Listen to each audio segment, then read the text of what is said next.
Hey guys, Snowman back here with you again. I told you guys I'd make you a video when I did something either worth watching or well, at least interesting to me anyways.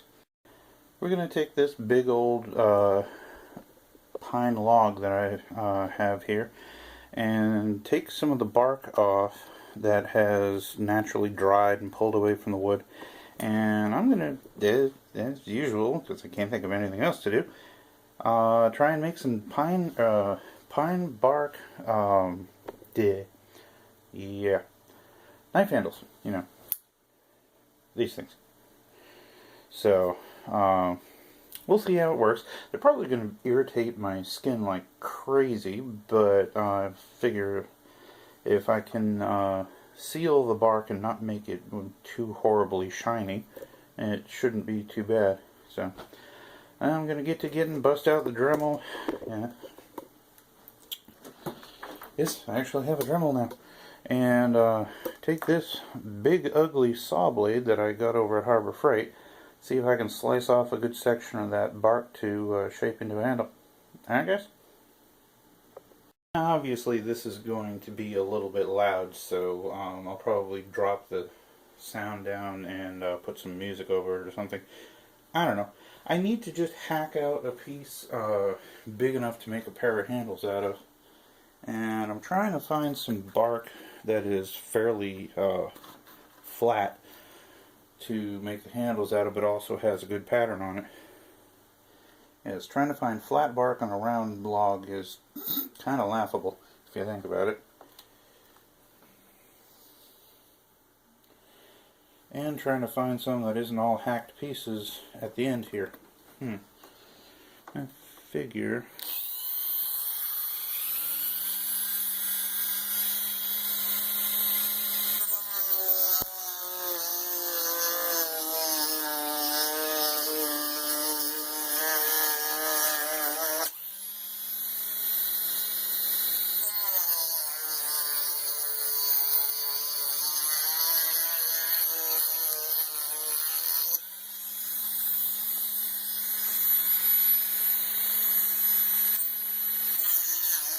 oops. See, therein lies the problem. Blade tends to grab.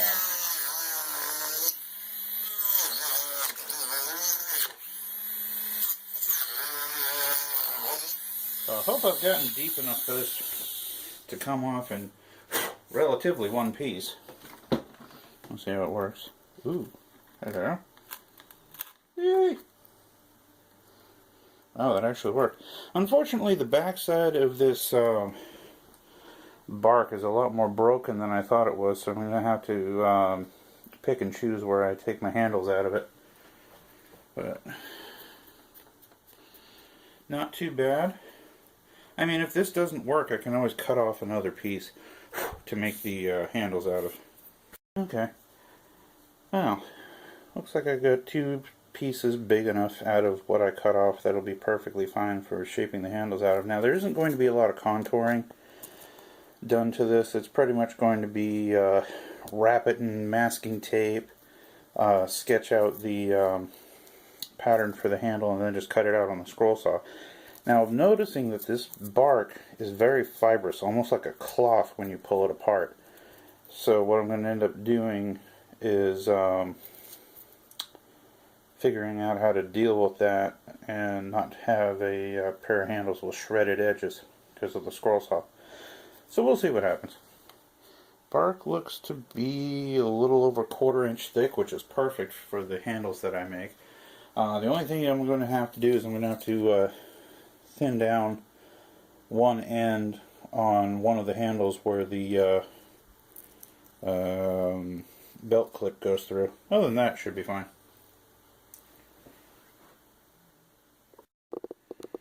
Okay, well, got a couple of pieces, got them laid out. I decided not to go with the masking tape because I realized I was going to pull off a lot of the fibers on the inside of the bark and pretty much just make a mess that I don't want to deal with. So now I'm going to drill out the mounting holes and the holes for the belt clip over on the drill press.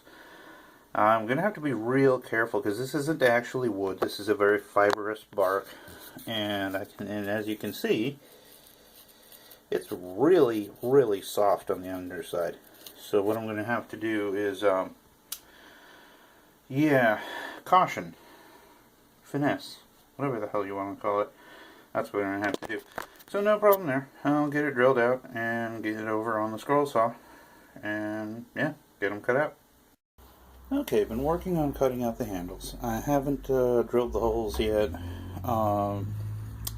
Because if these things aren't going to lay flat, then I wasn't going to bother to drill them out. I'll get the first one cut out.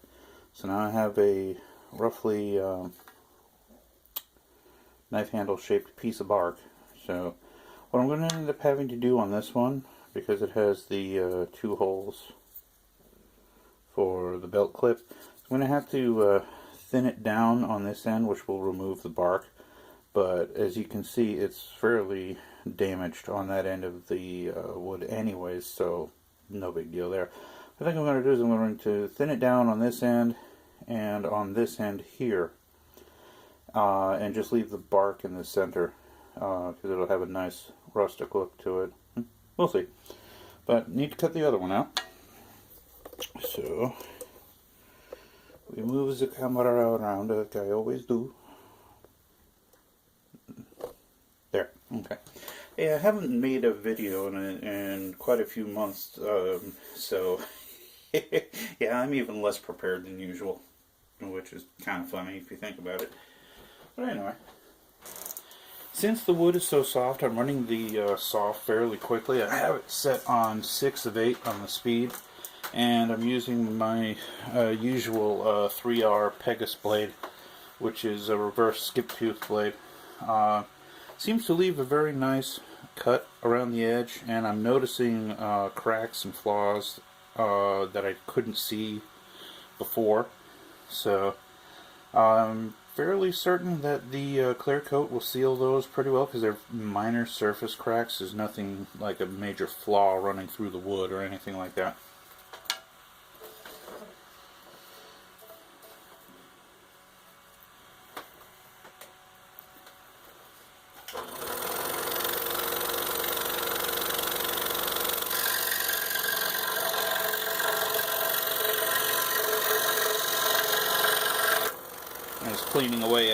Clearing away extra wood before I get into cutting the actual handle out.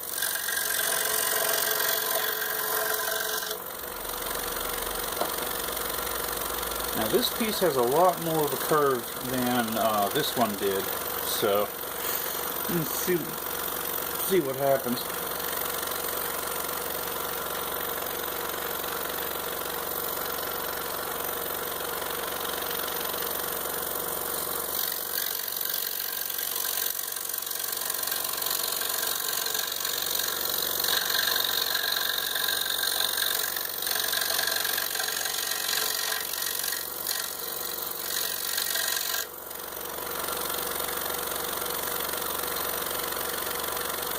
Yeah, that might almost be too much of a curve to lay flat on the knife's chassis, but or frame, but we'll see.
what I might actually have to do is take this on the belt sander and take the tips of these. This is the surface that's going to sit against the frame of the knife. So if I just flatten this out, it should work a lot better. Because I'm noticing this piece of bark is thicker than the other piece that I cut off. So it's not going to be a bad thing to be able to remove some of the back of this wood and give me a smooth surface to put on the frame.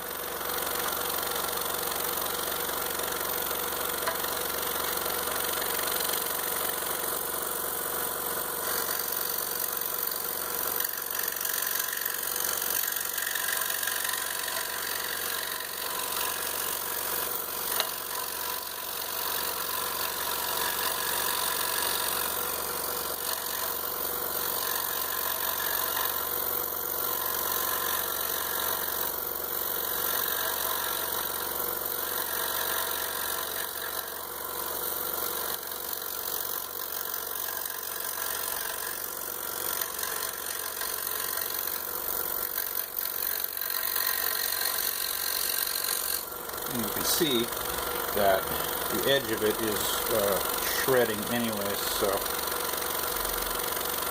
no worries. Alright, so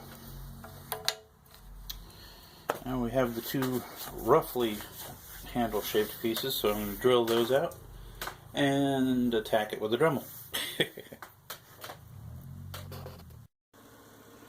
Okay, got all the holes drilled, have the basic contours roughed out using the oscillating belt sander in the garage. So now it's down to dremeling them to give them the shape I usually give my handles, which is a nice rounded over shape. So you don't have an edge digging into your hand while you're trying to use the knife. Now these are mostly decorative, very soft bark handles, but they'll look interesting to me. And hey, gotta do things that you love, right? So, well, let me crack out the Dremel and get to getting. Now I'm going to be starting with a fairly aggressive 80 grit drum on the Dremel, so that we'll see how the bark reacts to it. And if it starts taking off wood too fast, I'll switch to a 120 just to make things a little easier. All I want to do right now is just round over the edge so that there's nothing digging into your hand when you use the handle. Oh yeah, that takes it off like it's not even there.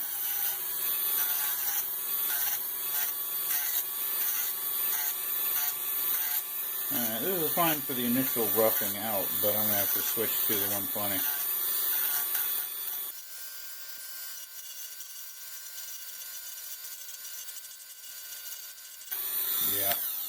Yeah, that's just way too aggressive a drum. Now it seems like I'm removing a lot of the look of the bark itself, but I'm leaving enough of it there so that it's still quite noticeable. Yeah, there we go. The 120 is much easier.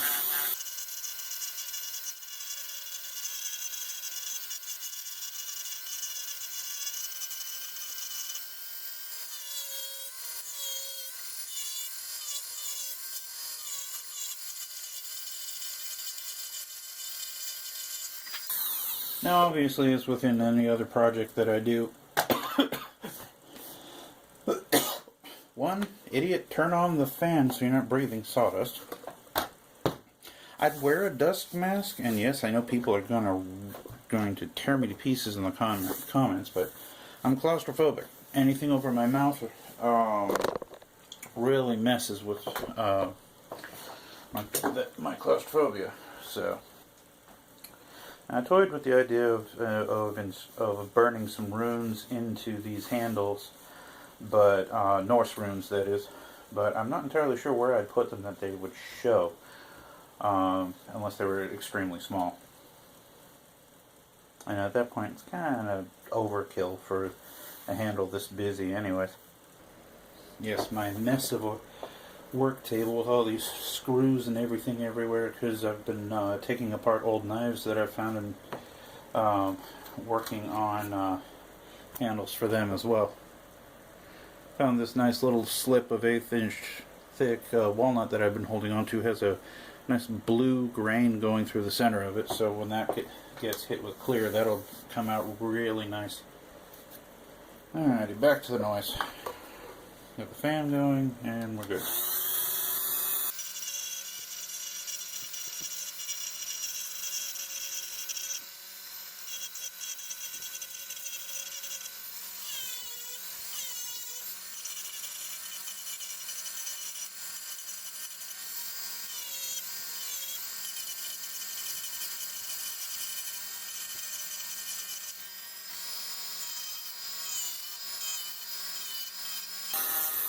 Now, normally,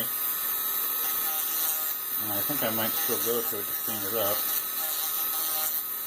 Normally, I would do these ends and the long sides of these things on the small belt sander that we have, but I just want to take the initial wood off like this just to see what I'm working with underneath it.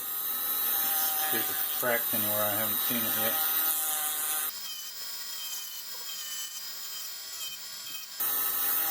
And I'm trying to be fairly gentle. I don't know how gentle I can be with a belt sander.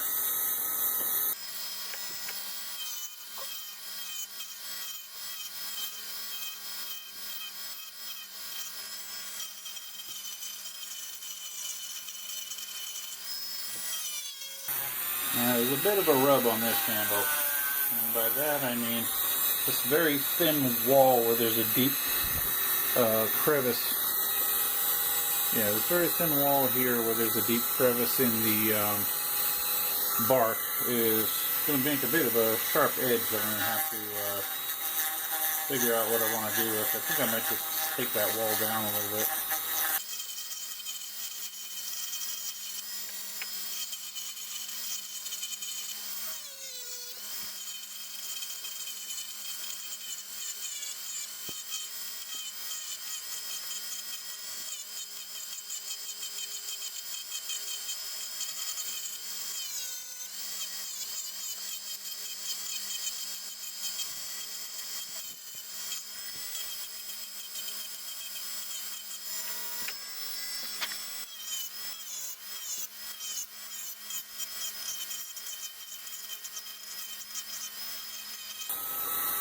Well, like I say with most of my projects, it's going to look like an unholy hack job until I get the final sanding done.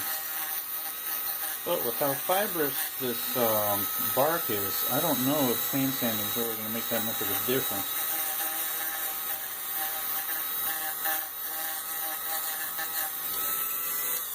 Well, only one way to find out. Okay, so I'm going to go clean these up on the little belt sander and be right back. Alrighty then. Alright, I have one of the handles all sanded off, contoured, nice, ready to go. Still has that really nice rough gray from the bark on it, and that one's good to be cleared. So now I just have to do the hand sanding on this one, which has a lot less deep crevice in the middle of it. So I'll get to sanding on that. Get everything all nice and happy.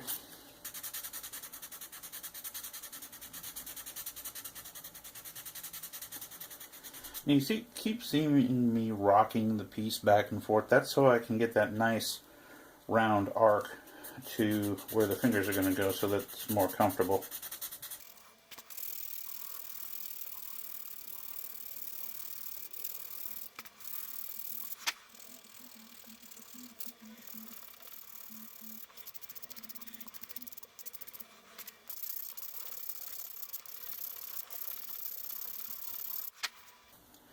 Yeah, that's looking better.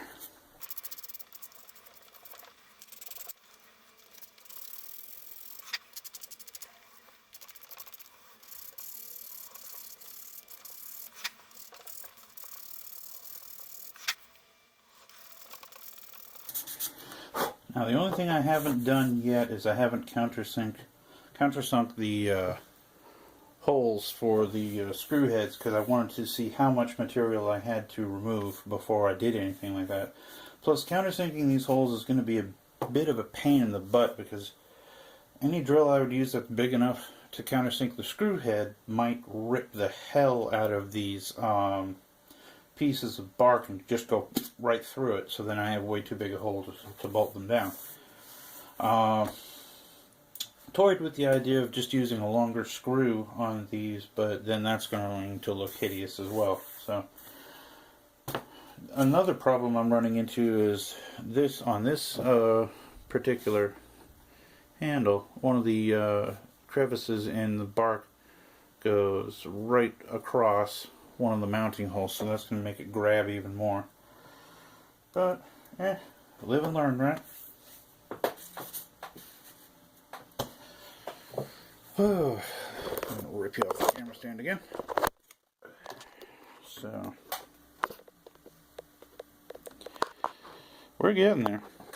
I mean, it may not look like much now, but once I get the countersinking done and get the clear coat on them, make them all nice and happy,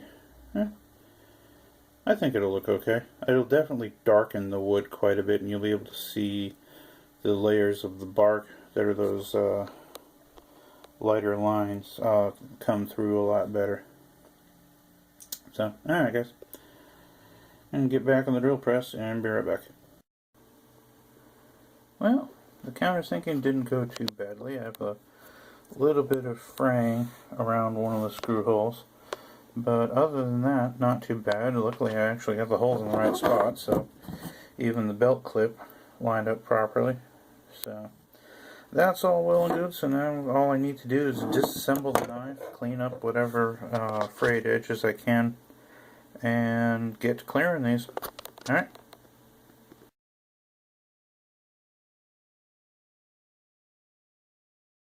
You a happy kitty? Oh, stop sniffing my feet, you weird cat. Rawr, rawr, rawr, rawr. Yes, come back here. Come back here. Rawr, rawr. Okay. Yes, the squirrel cat is alive and well. Ta-da! Okay, like I said, the clear did darken the wood quite a bit, but the lines from the layers of the bark are so much easier to see now. Now it's not very shiny, I mean a couple of spots. I wanted these handles to look a lot more rough and tumble, and just bring a lot more character to my favorite pocket knife. So, I think it's mission accomplished, but let me know what you guys think about these things in the comments below, and as always, more to come guys.